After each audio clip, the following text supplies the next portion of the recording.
عليكم، كيفكم؟ معكم أسامة. فيديو اليوم رح أعمل لكم نصائح للدراسة، فرح أشارك معكم يعني شوية نصائح اللي يعني أنا اكتشفتهم واستخدمتهم بالسنوات الماضية. فإذا عجبكم هذا الفيديو لا تنسوا تعملوا لايك، تشتركوا كمان بهي القناة لو ما كنتم مشتركين مشان ما تضلكم الفيديوهات القادمة. وهلا خلينا ننتقل على الفيديو. فأول نصيحة أنا شفتها على النت اللي هي إنكم تكتبوا بقلم أزرق بدل أي لون ثاني مثلا أسود أو رصاص، هذا الشيء بيساعدكم إنكم تركزوا أكثر وتتذكروا المعلومات أسرع. النصيحة الثانية أخوي قال لي عليها وهي إنه تكتبوا بدل ما تقرأوا. القراءة ما رح تأثر فيكم قد إنكم تكتبوا المعلومات بدل ما إنكم تقرأوها، في نصيحة كثير مهمة، دائما اكتبوا بدل ما تقرأوا لأنه هذا الشيء يساعدكم إنكم تتذكروا المعلومات أكثر. ثالث نصيحة عندي إياها هي إنكم ما تدرسوا على التخت ابدا ابدا ابدا لو ايش من كان، فاذا درستوا على التخت رح تناموا وما رح تركزوا مثل العاده. فبنصحكم انكم تدرسوا على مكتب ويكون ظهركم مستقيم، يا على مكتب او مثلا على طاوله المطبخ، طاوله الصفر، اي شيء عندكم اياه، يعني طاوله وتقعدوا مثل العاده، يعني ظهركم يكون مستقيم لانه هذا الشيء يساعدكم انكم تركزوا اكثر. وانا ياما صارت معي انيتي نمت وانا عم بدرس على التخت. رابع نصيحه عندي لكم هي لو انتم بدكم تقراوا مثلا درس قراءه او هيك شيء مشان تتذكروا معلومات اكثر ويعني تقدروا انكم تستوعبوا الشيء اللي انتم عم تقروه، انكم تقروه بصوت عالي لانكم هيك انتم عم تسمعوا المعلومات احسن ما انكم لما تقروها بعيونكم بس. فهذا الشيء كثير مفيد، بنصحكم انكم تجربوه انكم تقروا بصوت عالي.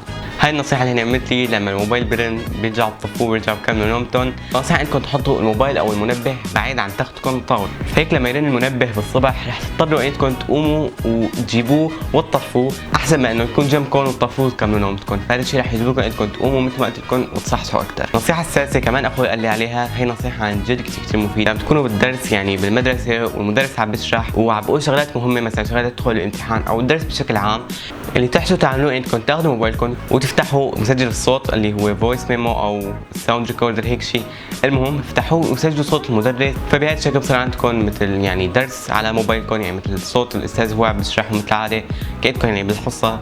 فيكم تفتحوا هذا التسجيل ايمت ما بدكم وترجعوا يعني تدرسوا منه. النصيحة السابعة لو انتم عندكم دروس وما لكم فاهمينهم مثل العادة، مثلا ضيعتوا او غبتوا بيوم من الايام او حتى بشكل عام اذا بدكم تدرسوا درس، انكم تفتحوا هذا الموقع اللي اسمه نفهم.com. لا هي ما داعي ولا شيء، هذا عن جد يعني مثل موقع ساعدني انا شخصيا انا واخواتي، فاسمه نفهم.com مثل ما قلت لكم رح يكون هلا على الشاشة. فهذا الموقع عن جد كثير مفيد، فيه دروس، في حتى انتم فيكم تعملوا دروس وتحطون على هذا الموقع، يعني كلياتهم مجانين مثل ما قلت لكم. في مثلا طلاب عاملين وكمان في مدرسين عاملين هدول الدروس.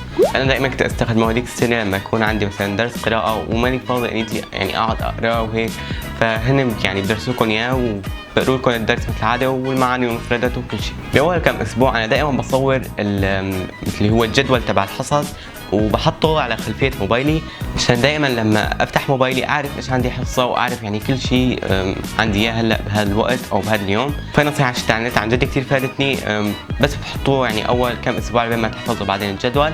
هاي نصيحة مفيدة لأوقات الدراسة، في ناس بيدرسوا ساعات متواصلة وأرهقوا مخهم، معناتي أنا مالي منهم. وكمان في ناس يعني بقعدوا بيدرسوا مثلا 10 دقائق وبياخذوا بريك نص ساعة، هذا الشيء غلط. رح أقول لكم هلا الطريقة الصحيحة اللي شفتها على النت أوقات الدراسة وأوقات البريك.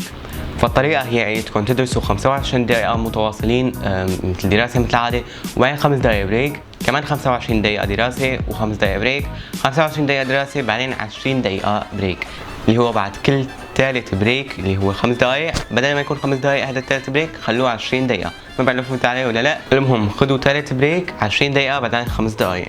واخر نصيحة هو برنامج حبيت احكي عنه عن جد كثير مفيد ويعني حلو وكويس، اللي هو برنامج اسمه كام سكانر. هذا البرنامج مثلا اذا انتم عندكم ورقة صفحة يعني مكتوب عليها كتابة وبدكم تصوروها وتعملوها مثل اوضح من ما انه يعني تكون مصورة عادي بالموبايل، فهو بحولكم اياها كأيتا ورقه يعني مثل بالسكانر، يعني كأيتا محطوطه على سكانر مثل العاده اللي هو هدول الالات اللي بالمكاتب، بحولكم اياها مثل العاده يعني ورقه محطوطه عندكم بالموبايل كأيتا ورقه يعني ما هي مطبوعه. عرفتوا قصدي؟ ما بعرف فهمتوا قصدي ولا لا، بس رح احط لكم اسم البرنامج هون هلا على الشاشه. وبس هدول كانوا النصائح اليوم، وهذا كان فيديو اليوم. لو عجبكم لا تستعملوا لايك، سبسكرايب، اشتراك بالقناه لو انكم مشتركين مشان ما ضايعكم الفيديوهات القادمه. كمان لا تستعملوا فولو على مواقع التواصل الاجتماعي مشان يعني يوصلكم اخبار عن فيديوهاتي اما رح ينزلوا هيك. وبس بتمنى لكم سنة دراسية سعيدة ويوم سعيد ومع السلامة.